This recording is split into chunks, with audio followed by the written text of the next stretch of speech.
pieces that you want to cut off. So let's talk real quick about diffusers. Diffusers were something that we added to the line, but they're very cool once you see them in action. And there's actually an embossing folder that works really well with one of the diffusers. So texture fade, we did a new one that has this is a great London one. So this is the one that has that cool lion on there, and it's got some laurel leaves and all of that.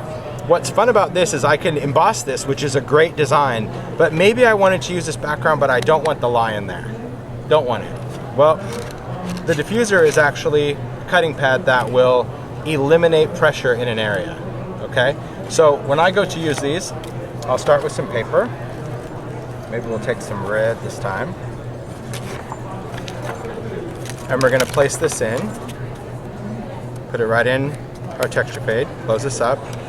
And this is actually going to be where I don't have any pressure, any embossed pressure. Now when I use these, I use them a little different. I use them a little different than Tammy does.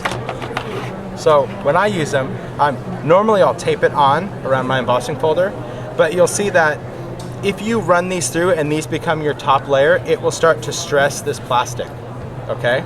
And you'll see once it stresses it, it will start to curve, and eventually it'll snap and you'll need to get new ones. But if you use this, and let me put this here, and you actually, because we still need to make our sandwich, so it's gonna replace one of the clear pads, I actually take this and I place it face down. So in other words, this never touches the rollers of the machine, because the rollers of the machine are what create this groove or this texture. So if this goes down, it will never touch the rollers, therefore it will never stress the plastic, therefore you will never need to replace your diffusers. They'll stay good the whole time, because you have to replace your cutting pads anyway. So once you have diffusers, if you don't ever have them touch the roller, you'll never need to replace them. So normally I would have taped that together. I would take like masking tape or something like that and tape that together so it doesn't shift. Yeah, it doesn't shift, but you'll get the idea. So what we've done is we've actually embossed and we've eliminated the lion.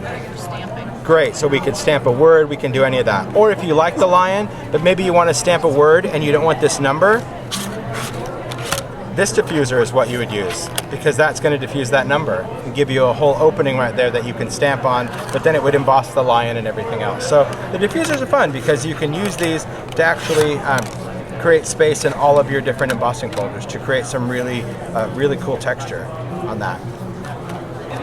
I'm just going to emboss this because I want to. So this one, another favorite. So this is a great ruler, really cool background, just because you can get some really cool texture out of it. A couple of things, I will give you some tips though. I'll just do some random talking because, well, I've already cut everything out, but here's some things, because I get emails a lot about, especially embossing folders that have a lot of texture to them when people want to cut thinner papers. Maybe they're cutting vellum or something like that. If you're trying to emboss thinner papers and you're finding out that this is actually cutting through paper, if you have a piece of grunge paper, just use grunge paper kind of like the filler. In other words, if I was going to, let's say, emboss this on vellum, I would put vellum and grunge paper in the folder. It's still going to emboss the vellum beautifully, but it won't cut through it.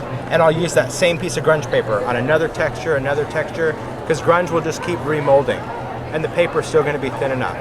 And it actually kind of recovers. So if you're ever finding that you're using an embossing folder through papers and you're just ripping right through it, even if you try to remove the shim and all of that, just throw in some grunge paper. Yeah, it eliminates the pressure quite a bit. Because I mean, I still like to use vellum, sometimes parchment. And some of these, like especially one with a lot of lines, it just chops it up. Where's my other cutting pad? Really?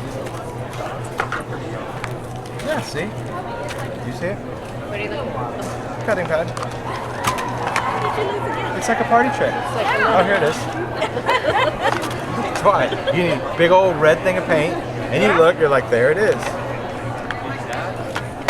And you deal with this all day, huh? Do you put those into like a certain spot? I think it's this table. Yeah, I think it's the table. I'm going to blame the table. Yeah. And we're going to leave it at that. Blame Marty. Yeah. Blame Marty. Yeah. There we are. Check that out.